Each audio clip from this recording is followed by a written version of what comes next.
A Europa, a guerra na Ucrânia, a Rússia e a energia. José Pedro Teixeira Fernandes e o médico e deputado Ricardo Batista Leite são convidados do Mapa Mundo da TSF.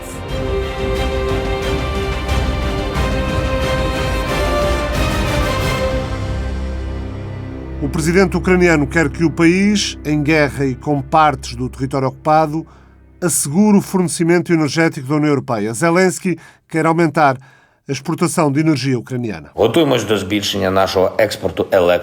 Estamos a preparar-nos para aumentar a nossa exportação energética para servir os consumidores da União Europeia. Apesar da guerra, nós garantimos que a rede elétrica da Ucrânia se ligava a toda a Europa em tempo recorde.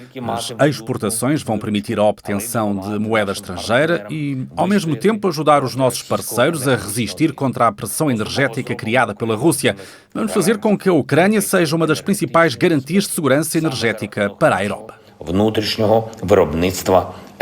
O objetivo de Volodymyr Zelensky, anunciado ao início da madrugada desta quinta-feira, a Itália espera tornar-se independente do gás russo já em 2024.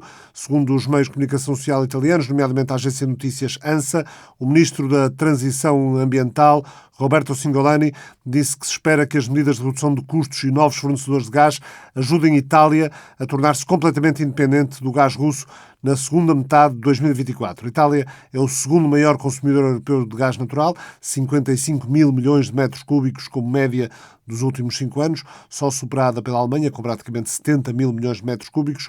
Aprovado o acordo de poupança europeia no gás no início desta semana, no Conselho de Ministros da Energia da União Europeia, é preciso que a Europa não se torne uma espécie de refém energético de Moscovo, alerta deixado na Polónia pelo presidente do governo espanhol, Pedro Sánchez. Espanha é um país solidário. Espanha é um país responsável e solidário. Vamos fazer tudo aquilo que esteja ao nosso alcance, tal como disse o primeiro-ministro Morawiecki e também aos Estados-membros e à Comissão Europeia, para que a Europa não seja refém energético de Putin. Contamos com uma importante estrutura de regasificação na Europa, a mais importante da Europa. Vamos colocar à disposição dos nossos parceiros europeus toda a capacidade de regasificação. Pensamos que Espanha tem a oportunidade de se tornar num polo de gás natural liquefeito para poder exportar e ser uma alternativa ao gás natural russo por parte de muitos países da União Europeia. José Pedro Teixeira Fernandes, investigador do Instituto de Relações Internacionais, aquilo que foi conseguido em termos de acordo no Conselho de Ministros da Energia da União Europeia é a solução? Afasta esse perigo de Europa se tornar refém energético de Moscovo? Bom, a afirmação do primeiro-ministro espanhol mostra aqui o problema central que temos nesta altura. Nesse sentido, eu acho que gera uma grande concordância. Agora, a dificuldade é exatamente encontrar as alternativas viáveis para a generalidade dos Estados-membros da União Europeia. O que foi decidido neste Conselho desta semana, eu diria que é um princípio de solução, não a solução em si mesma, porque nós vimos que a proposta da Comissão Europeia gerou muitas divisões, oposição até clara dos Estados do Sul da Europa e outros, na versão inicial da proposta legislativa de regulamento da Comissão Europeia. O que se pode explicar por muitas coisas, mas desde logo, de uma maneira simples e óbvia, a realidade de energia e de abastecimento energético, em concreto aqui do gás natural, é muito variável nos diferentes Estados da União Europeia. Há situações aqui muito próprias, alguns Estados estão bastante interligados por redes de gás, outros têm lógicas muito diferentes e autónomas. Há a situação dos Estados que são ilhas, o caso de Chipre, o caso de Malta. As origens do abastecimento no sul da Europa e em particular aqui do lado ocidental não estão ligadas ao gás da Rússia. Portanto, toda esta diversidade implica de facto uma coordenação, mas uma coordenação que não é fácil quando depois chegamos aqui aos detalhes e a uma forma mais ou menos padronizada de atuar. Aliás, foi isto precisamente que se gerou, porque a Comissão Europeia conseguiu, pela positiva, aqui um entendimento que depois os Estados-membros no Conselho sufragaram, mas a verdade também é que nós, olhando para o detalhe do acordo, vemos que isso foi feito à custa de muitas exceções. Aliás, há comentários já feitos sobre isso, que se as exceções forem todas aplicadas, ou seja, todos os Estados-membros que têm exceções previstas, se as aplicarem todas em simultâneo, aquele objetivo do corte de 15% passa para metade. Portanto, precisamos de perceber o que estamos aqui a falar. Neste sentido, eu diria que isto foi um primeiro ensaio de encontrar aqui uma solução do lado europeu, mas que o teste real vai aparecer provavelmente a partir de outubro, e eu julgo que uma segunda negociação vai ser inevitável. Não sei se nos moldes de avançar com um mecanismo obrigatório ou se uma coisa mais voluntária, mas isto é provavelmente algo que vai ter que ser periodicamente ajustado nos próximos meses pela União Europeia. Até porque esse mecanismo de emergência, tanto quanto se sabe, pode ser acionado por iniciativa própria da Comissão Europeia ou a pedido de 5 Estados-membros. Era para ser 3 na proposta inicial da Comissão, agora passam a ser 5. E do outro lado, também se pode contar com uma continuação da pressão de Moscovo por parte da energia. Não é crível que Vladimir Putin, daqui até ao inverno, bem pelo contrário, abandona a arma da energia.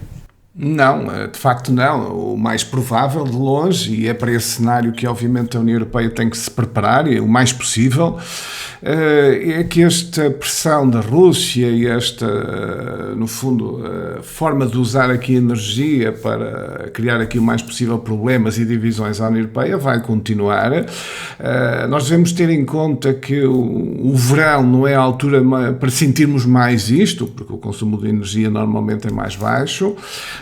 Portanto, o teste real, como eu dizia, vai ocorrer provavelmente no outono e inverno. Aí é que vamos ver a dimensão exata desta situação. Há aqui, de facto, várias variáveis, mas tudo indica que a Rússia vai continuar a fazer isto, e provavelmente esta redução de gás que fez no Nord Stream 1 é até um pouco para testar a reação da União Europeia e ver até a melhor forma de atuar, mas há clara consciência da Rússia que, se quiser maximizar esta estratégia de pressão sobre a União Europeia, o outono e inverno será a altura para ter mais impacto, e provavelmente também está a aguardar isto. Agora, eu acrescentaria aqui uma coisa que me parece importante, que é nós estamos plenamente focados na Rússia, compreensivelmente, e a origem deste choque energético nesta altura tem sido a atuação da Rússia, mas convém não perder de vista o resto dos mercados de energia e o resto do mundo, e nomeadamente o Médio Oriente e aqui o Norte da África, porque muitas destas alternativas vão passar por aí, são zonas de grande instabilidade geopolítica também. E até historicamente, as grandes crises energéticas que houve e que o Ocidente enfrentou tiveram como origem os problemas ou conflitos no Médio Oriente.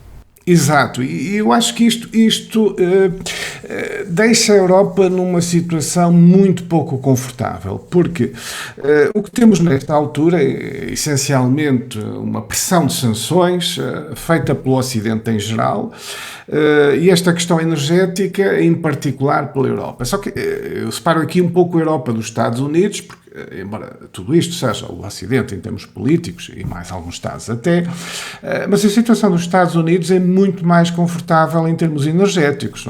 Nós temos que nos lembrar que os Estados Unidos voltaram ao topo da produção de energia devido ao shale oil, às técnicas do fracking, e portanto acabam por ter, se não uma autonomia total, largas capacidades para resolverem o seu problema autonomamente. Isto não se pode dizer da Europa.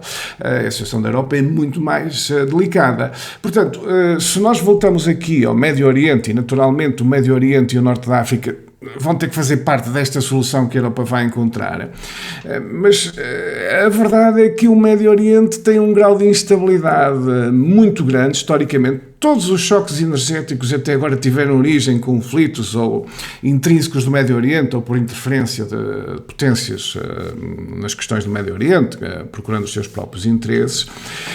Daí que a exposição da Europa nos próximos meses, anos, vai ser muito elevada a estas situações. E eu até acrescentaria aqui uma coisa que é preocupante, particularmente para os europeus, é que, na realidade, embora este choque tivesse sido, nesta altura, provocado pela Rússia, todos os produtores de energia ganham, sem terem o custo político da Rússia, mas todos ganham. Portanto, a vontade de colaborar desses países, muitos dos quais não têm grande simpatia pelo Ocidente, têm ressentimentos do período colonial e outros, colaborar construtivamente com o Ocidente para encontrar aqui soluções, eu acho que é muito baixo. Eles revêem-se muito mais, provavelmente, na Rússia. O seu interesse está muito mais no lado da Rússia, de ganharem todos o mais possível, até entrarmos aqui num outro modelo energético, do que propriamente estar aqui a resolver o problema da União Europeia. E é preciso contar com esse problema geopolítico. E a Espanha, aliás, já teve aqui uma amostra com esta questão no Saara Ocidental com a Argélia, como o contencioso pode escalar. A ministra dos Negócios Estrangeiros do Reino Unido, Liz Truss, diz que se o mundo permitir que o ditador russo Vladimir Putin tenha êxito, isso causará uma miséria indescritível em toda a Europa. Diz Liz Truss, sabemos que ele não irá parar apenas na Ucrânia, o leste da Europa está sob ameaça e a democracia está também sob ameaça, disse aquela que é candidata ao lugar de Boris Johnson no partido e no governo. Aliás, está a liderar as sondagens à frente de Rishi Sunak, o ministro das Finanças, que também é candidato a primeiro-ministro e a líder do Partido Conservador. As faturas do gás podem chegar no Reino Unido a 4.000 libras por ano, quase 6.000 euros, diz esta quinta-feira o diário britânico The Times. É o dobro do valor que era pago em janeiro deste ano. Na mesma primeira página do Times, uma declaração de um conselheiro nacional de segurança britânico, diz ele que é preciso falar com os inimigos ou o mundo enfrenta o risco de uma guerra nuclear. Partilha desta opinião, José Pedro Teixeira Fernandes? Faz sentido negociar com Rússia e China, como diz este responsável britânico? Sim, faz sentido. No fundo, nós temos aqui, as duas linhas que têm, de alguma forma, que têm funcionado, ou que temos visto a funcionar, desde que se desencadeou aqui o problema da Ucrânia, a invasão da Rússia da Ucrânia em fevereiro.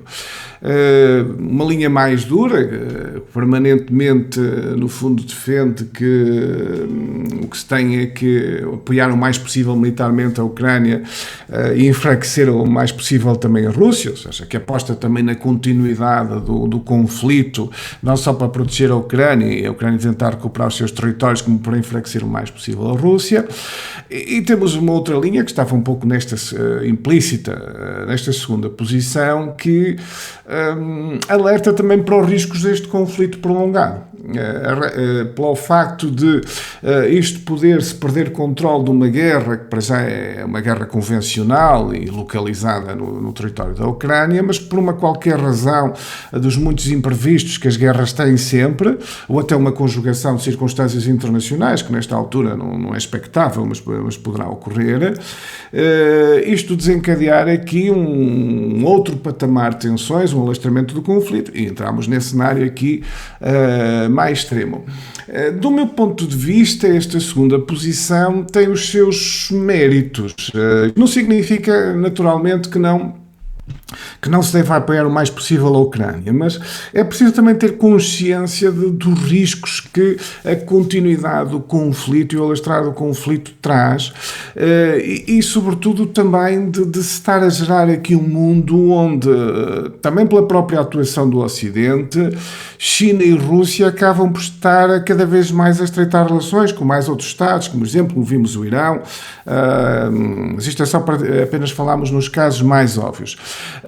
E este crescendo de tensões, poderíamos acrescentar aqui, por exemplo, o caso de Taiwan, só para abrirmos um pouco a perspectiva, e até esta perspectiva também de tensões que vamos ter se concretizar a visita da Nancy Pelosi a Taiwan, podemos ver... O Presidente Joe Biden conversa hoje ao telefone com o Presidente Xi Jinping e precisamente a questão de Taiwan e dessa visita da pessoa que é número 3 na hierarquia dos Estados Unidos a Taiwan, essa possibilidade de visita, o impacto e o desagrado que está a ter junto de Pequim. Exatamente, porque o próprio presidente dos Estados Unidos, Joe Biden, fica aqui numa situação delicada, porque nós até vimos uma coisa, do meu ponto de vista, invulgar, que é da parte dos meios militares dos Estados Unidos, sem informação pública, que consideravam desadequada esta visita nesta altura a Taiwan. Portanto, a mensagem é claríssima.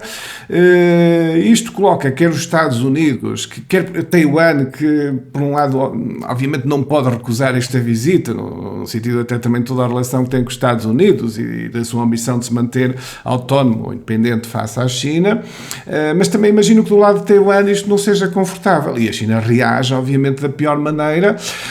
Portanto, este abrir de, às vezes por circunstâncias que não têm diretamente relação nenhuma, mas tensões em paralelo em vários sítios, envolvendo nomeadamente a China, é realmente um mundo potencialmente perigoso e eu diria desnecessário. Portanto, esta via de manter aqui alguns canais de negociação e diplomáticos, eu penso que é necessária, que cada vez mais necessária. E espero que da parte também dos Estados Unidos, e o Presidente Biden aqui até mostrou bastante sensatez ao fazer estas declarações públicas, penso que é uma coisa importante. Se calhar falta aqui também uma coisa importante em relação ao conflito da Ucrânia.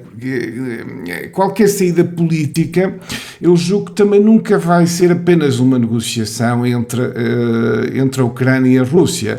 Irá envolver de alguma forma os Estados Unidos também, porque na realidade eles estão no centro do problema, na ótica dos russos, pela questão da NATO e outros, com a Ucrânia. Portanto, esses canais são fundamentais e penso que isso deve também o Ocidente colocar na sua agenda política dos próximos meses a melhor forma de tentar abrir aqui algum tipo de negociação. Parece-me, não sei se concorda, que parece difícil haver alguma possibilidade de negociações relativamente à guerra na Ucrânia, quando essas negociações, uma das partes recusa qualquer hipótese de concessão territorial à Ucrânia e a Rússia parece não querer negociações que não contemplem essa possibilidade ou que confirmem essas concessões territoriais em zonas que a Rússia já ocupou. E a Ucrânia está bastante apoiada ou respaldada por uma opinião pública que é bastante desfavorável a qualquer hipótese de concessão territorial. O Instituto Internacional de Sociologia de Kiev publicava há um par de dias uma sondagem que dizia que apenas 10% dos inquiridos aceitam negociações que contemplem concessões territoriais e mesmo nas províncias mais a leste do território da Ucrânia, ou seja, na região do Donbass, 77% dos inquiridos não admite concessões territoriais. Sim, esse é sem dúvida um obstáculo maior e um obstáculo muito difícil de ultrapassar. É perfeitamente compreensível a resistência do governo da Ucrânia, do presidente Zelensky e da sua população a todo este problema de fazer concessões territoriais, porque na realidade isto coloca a questão crítica que é perceptível desde o início se nós pensarmos numa saída política, que no fundo então para que foi esta guerra? Não é? Então porquê é que morreram tantos ucranianos? Então porquê é que temos esta destruição das nossas infraestruturas, da nossa economia, que vai no fundo enviar o país décadas ou seguramente largos anos em termos de desenvolvimento e de retroceder? Isso é extraordinariamente crítico. Eu percebo perfeitamente a enorme resistência da população da Ucrânia a isto. Agora, a verdade é que se a Ucrânia também não conseguir aqui um avanço militar decisivo, ou a Rússia num outro cenário, e para já isto parece muito num impasse militar, e um problema profundo de tensões que vão continuando a acumular-se na Europa e um pouco no mundo. Quer dizer, se podemos chegar a um cenário, e é um pouco isto que eu receio, podemos chegar a um cenário onde, passados anos, vamos estar num ponto parecido eventualmente com o que estamos hoje, com muito mais destruição, muito mais perdas de vidas humanas e muito mais tensões eventualmente que se têm que gerir, não é? É claro que se calhar é preciso, do lado ocidental, também uma abordagem discreta à Ucrânia. Isto não deve ser feito publicamente, na minha opinião, mas era o trabalho da diplomacia nos bastidores a tentar fazer também perceber isso à Ucrânia, não estando em causa o apoio ocidental, mas que na realidade é se calhar necessário começar a equacionar discretamente e lentamente aqui algumas alternativas para isto. Mas estou totalmente de acordo que neste momento o momento político é extraordinariamente difícil para qualquer negociação e perfeitamente compreensível a resistência da população da Ucrânia. Mas esse trabalho também pode ser feito, esse trabalho também se calhar é dos países ocidentais que apoiam a Ucrânia, também pode contribuir aqui um pouco para um ajustamento dessa posição. A semana passada, quando falámos, o acordo sobre os cereais da Ucrânia ainda não tinha sido formalizado, estava em vias de o ser, e o José Pedro Teixeira Fernandes já manifestava dúvidas sobre a capacidade das partes em cumprirem o acordo. Acontece que logo no dia seguinte, no sábado, houve o ataque russo sobre a cidade portuária de Odessa, na Ucrânia, o que, de alguma forma, adensou ainda mais as dúvidas quanto à boa-fé por parte da Rússia em cumprir o acordo. Entretanto, esta semana já foi aprovado o Centro de Coordenação Conjunta, que vai monitorizar o cumprimento do acordo. O que é que... Mas há ainda muitas pontas soltas relativamente à possibilidade de êxito deste acordo sobre os cereais ucranianos. Sim, há muitas pontas soltas e há muitas questões ainda que vamos ver exatamente como funcionam. Realmente na conversa da semana passada essas questões foram por mim evidenciadas e tivemos logo um teste pela negativa no dia seguinte, que eu devo acrescentar que interpreto também aqui de uma forma que eu acho que pode ajudar aqui um pouco a esclarecer o que é a estratégia da Rússia. Nós, quando analisamos o que a Rússia faz no dia seguinte, vemos que o dano não foi particularmente significativo. Aliás, a Ucrânia, depois daquelas declarações muito fortes de condenação, mas como vimos depois noutras declarações até dos responsáveis no terreno, também disse isso. Pronto, tinha havido alguns danos, mas não afetava nada de particular ali do funcionamento das infraestruturas em Odessa. O que eu julgo que a mensagem da Rússia é provavelmente esta: a qualquer altura poderá, se a guerra ou as contingências políticas, a fazer descarrilar o acordo, ou seja, que eles têm a última palavra nesta questão. Mas talvez a mensagem mais direta da Rússia tenha sido outra. Uma peça-chave para isto funcionar bem é a marinha mercante. Ou seja, isto depois vai ter que ser transportados por barcos de marinha mercante que têm imensos riscos a fazer este transporte. Há as minas, que ainda vamos ver exatamente como é que esta passagem se faz, mesmo com os mapas das minas que a Ucrânia tem, tanto quanto se há minas à solta no Mar Negro, que tornam isto extremamente arriscado. Há os riscos das tripulações, há o risco dos seguros, que deve ser elevadíssimo. Portanto, provavelmente o que a Rússia fez foi aumentar, ao fazer isto, está a passar a imagem para o setor privado, a mensagem para o setor privado, que o custo ainda vai ser mais caro, ou seja, que eles próprios têm a capacidade de tornar até aquilo economicamente quase proibitivo, porque depois não há tripulações a fazer aquilo, os custos são extraordinariamente elevados e as seguradoras eventualmente nem querem cobrir. E a Rússia pode dizer que depois não é responsável, efetivamente, porque a linha está aberta, mas isto torna-se muito difícil de executar.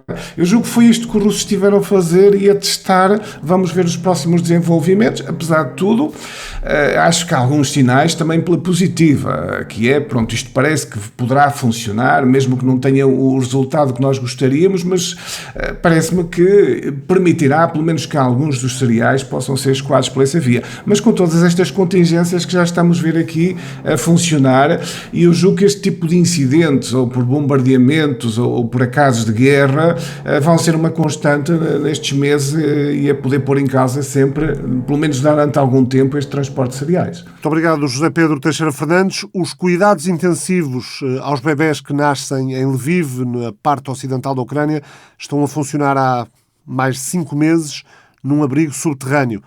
A visita a este bunker foi o que mais impressionou o médico e deputado do PSD, Ricardo Batista Leite, que conversou esta semana com Cristina Laiman, da TSF. O que mais me impressionou logo à chegada foi mesmo aquilo que são os cuidados intensivos neonatais, ou seja, para bebés recém-nascidos, recém-nascidos com muitos problemas de saúde, muitos prematuros, alguns com menos de 1 quilo de peso, e que desde março até hoje o hospital decidiu colocar a unidade de cuidados intensivos, com muito equipamento, como imagina, no bunker subterrâneo, de forma permanente, porque caso toquem as sirenes não é possível deslocar em segurança todo o equipamento e os bebés pelas escadas ou pelos elevadores e, portanto, estes profissionais de saúde estão a trabalhar há 5 meses sem luz natural, num espaço subterrâneo, um espaço quente. Eu tinha a t-shirt colado ao corpo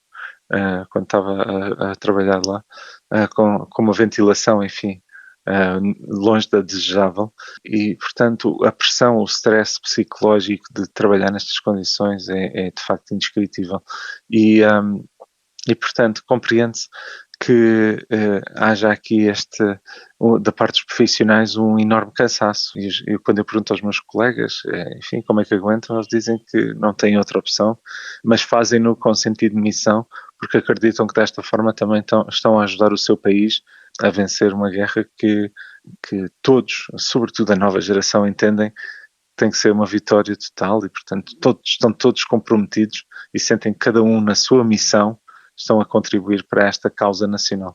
Portanto, ficou impressionado pelas condições de trabalho ou pela falta de condições de trabalho com que trabalham os médicos e também como estas crianças são mantidas? As crianças têm condições, enfim, dentro do contexto muito apropriadas e muito em linha com aquilo que são os padrões internacionais. Custa, de facto, é ver que estão num espaço subterrâneo, como nestes ditos bunkers, de facto mete muita impressão.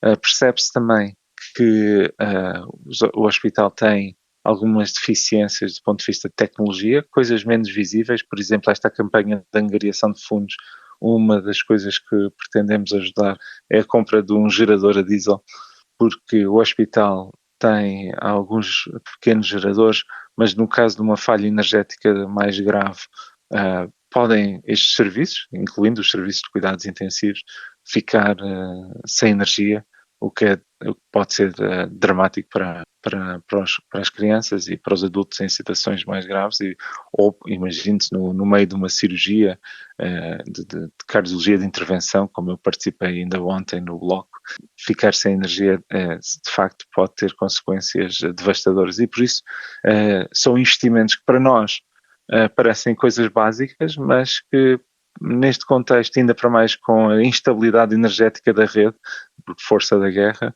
são pequenas ajudas, mas que no caso deles ajuda muito. Depois há outros aspectos que, por exemplo, do ponto de vista da saúde mental, há, quer entre profissionais, mas também entre os doentes, sinais claros de um desgaste brutal, também resultado da guerra.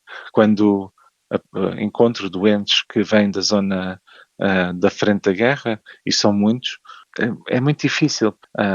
Ainda ontem, um doente que estávamos a ver no departamento de cirurgia geral vinha de Donetsk e só pelo facto de lhe perguntar quando é que se tinha deslocado e o que é que tinha levado a escolher Lviv, começa num choro tal que se tornou impossível prolongar a conversa sobre esse tema e portanto, percebe-se, e falando com os psicólogos, que aumentaram significativamente os casos de ansiedade, de depressão e de dissociação, ou seja, de pessoas a tentarem viver uma realidade, a tentarem se convencer que estão a viver uma realidade normal, ao mesmo tempo que estão a viver a pressão num contexto de conflito permanente, que mesmo que se tente ignorar não se consegue, mesmo na cidade, onde as pessoas tentam viver uma vida minimamente normal, o recolher obrigatório à noite, os sacos de areia a tapar as janelas, as sirenes que com grande frequência tocam, obrigando as pessoas a ter que encontrar refúgio sem saber onde é que vai atingir o próximo míssil. Isto também afeta do ponto de vista da saúde e da saúde mental a população que de facto já vive há largos meses este conflito, que há de facto feridas que vão para além das feridas do conflito armado direto.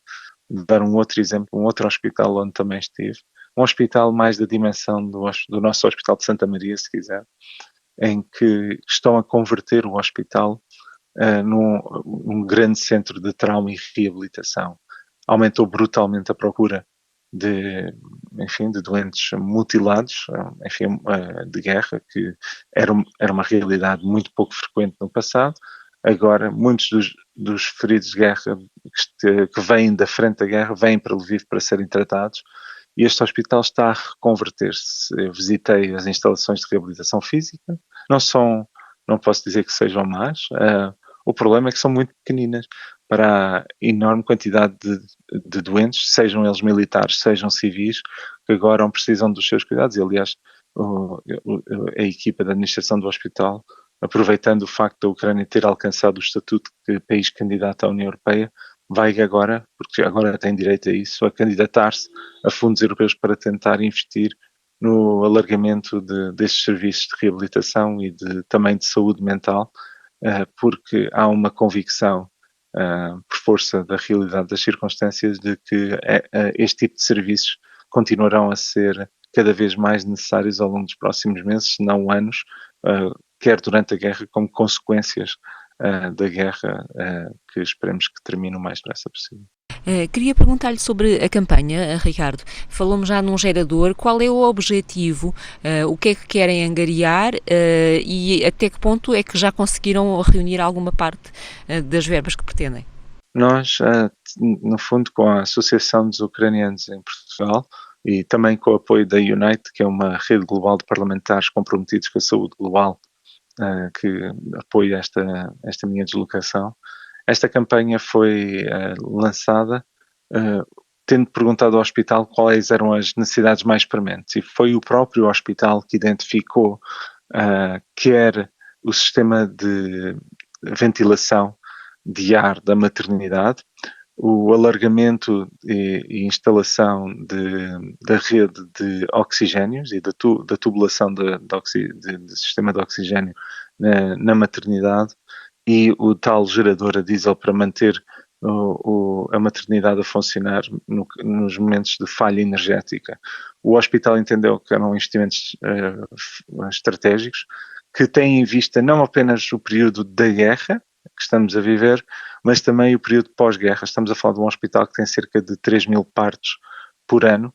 No fundo, um investimento total a rondar os 170 mil euros, conforme detalhado no site ucraniaportugal.pt, e como esse dinheiro vai ser investido está devidamente detalhado. O nosso compromisso para com as autoridades locais e o hospital é que, assim que conseguirmos as verbas, garantir o investimento, e há da parte das autoridades o compromisso de depois fotografar e filmar essas mesmas instalações, para que quem participou na campanha possa ver que o dinheiro chegou a bom porto. Acredito que a transparência nestas matérias é fundamental, e há muitas campanhas de solidariedade, e é fundamental que as pessoas sintam que, de facto, aquilo que contribuem chega a quem mais precisa, e faremos tudo para que assim seja. E tem algum prazo? Estimam algum prazo para conseguirem atingir as verbas? O ideal seria conseguirmos atingir o nosso objetivo no decorrer do período que eu estou aqui em Lviv. Se não o conseguir, iremos continuar durante as semanas seguintes, com o apoio da Associação de Ucranianos em Portugal, a difundir o mais possível a mensagem, apelando à solidariedade dos portugueses.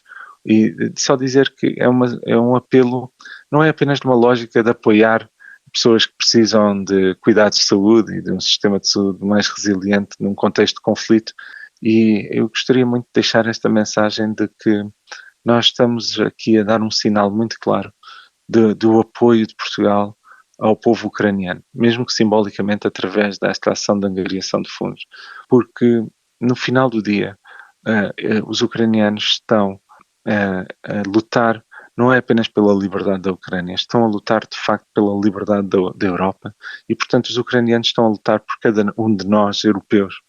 Como o Churchill dizia noutro contexto, nunca tantos deveram tanto a tão poucos, e sinceramente é isso que eu sinto que neste momento se está a viver na Ucrânia contra esta agressão ilegal da Federação Russa, que pode colocar em risco toda a estabilidade de uma Europa já com uma profunda crise energética, alimentar, económica, e que pode continuar a agravar-se, e por isso temos todos que fazer a nossa parte incluindo garantir que os ucranianos possam ter respostas de saúde adequadas, ou pelo menos o mais adequadas possíveis, no contexto de um conflito armado. Ricardo Batista Leite vai ficar ainda mais uma semana em Lviv, enquanto decorre uma campanha para comprar equipamento para o hospital ucraniano.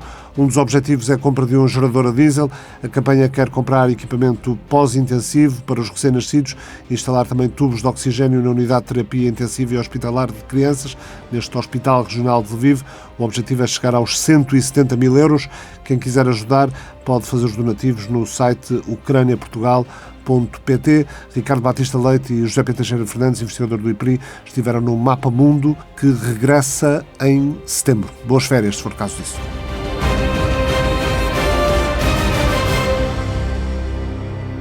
O Mapa Mundo é uma parceria da TSF com o Instituto Português de Relações Internacionais.